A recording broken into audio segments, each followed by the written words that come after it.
Oktober bo dober, prvič grem v Ljubljano, torbo imam napolnjeno in fakulteto izbrano. Vem že, kje se bom učil, kje bom knjige bral, vse, kar moram še si urediti, je, kje bom spal. Gledam te oglase, spreminjam si valuto, valjda ni v evrih cena, zato pa si jo uto.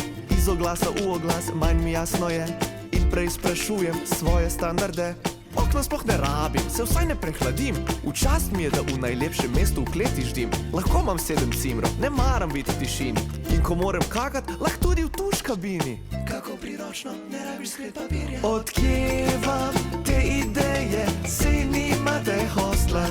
Na mesec 400 evrov je ena fucking posla.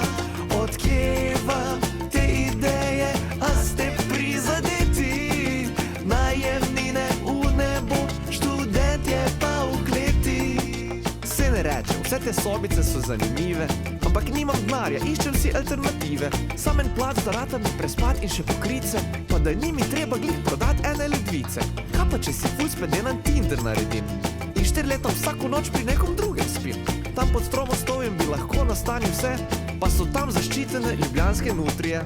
Moram se potruditi rešiti vse obveznosti do maja, pol me vrže ven, naredi Airbnb in po vrhu moram biti hvaležen nastanitvi. Renoviral je takoj po osamosvojitvi. Praktično novogradnja.